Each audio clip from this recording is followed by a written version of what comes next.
네, 오늘 코스피는 1750선까지 상승 출발했지만 장중 하락세로 돌아서면서 급등락을 반복했습니다. 마감 상황은 어떨까요? SK증권 이재윤 연구위원 연결합니다. 안녕하십니까? 네, 안녕하세요. 네, 조금 전에 마감했죠? 네, 현재 코스피는 1717.73으로 전일 대비 1.87% 상승했고, 코스닥은 522.81로 전일 대비 1.20% 상승했습니다. 오늘 코스피 내에서 투자자별 수급은 현재 시각 기준으로 외국인이 3,400억 원가량을 매도한 반면 기관은 740억 원가량을 매수했습니다. 전일 미국 증시는 트럼프 행정부가 마련한 2.2조 달러 규모의 경기 부양책이 미국 상원에서 만장일치로 가결됐다는 소식 등에 6%대 급등했습니다.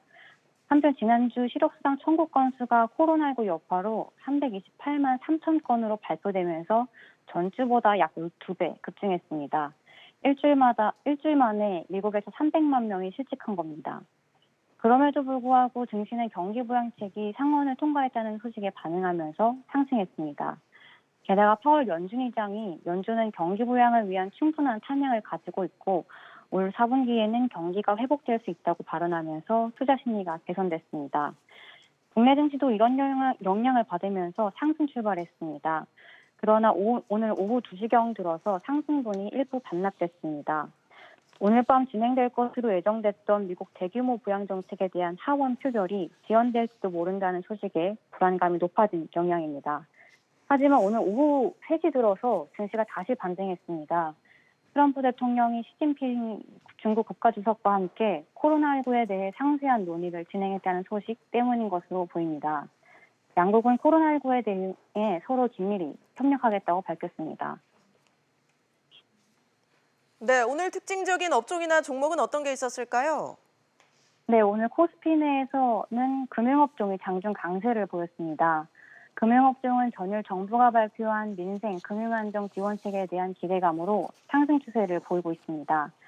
그리고 한국은행이 은행과 증권사의 RP 매입을 통해서 무제한으로 유동성을 공급한다고 했던 것도 긍정적으로 작용했습니다. 더불어서 금융업종은 그동안 저금리 기조로 순이자 마진 악화 우려가 높아지면서 그동안 약세를 보여왔었는데 낙폭이 과도했다는 인식이 퍼지면서 반발 매수세도 유입됐습니다. 네, 증시가 등락을 거듭하고 있는데 다음 주 전망은 어떤지 또 어떤 투자 전략을 가져가야 될까요?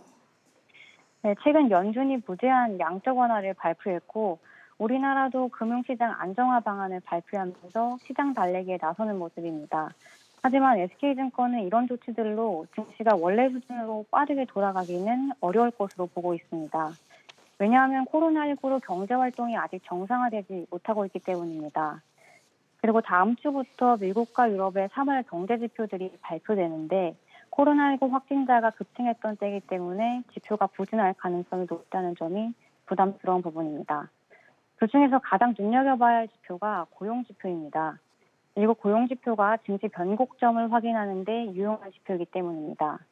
고용지표 중 실업률의 선행지표로 볼 수 있는 것이 주간으로 발표되는 미국의 실업수당 청구 건수입니다. 지난주 실업수당 청구 건수가 328만 3천 건으로 급증했습니다. 다만 선진국들의 부양책 소식 등으로 미국 증시는 상승했습니다. 앞으로도 경기 부양책과 부진한 경제 지표가 서로 줄다리기를 하면서 시장의 변동성을 보일 가능성이 높아 보입니다. 다만 SK증권은 중장기적으로 볼 때 신경제, 뉴 이코노미에 해당하는 종목들에 여전히 매수 의견을 유지합니다.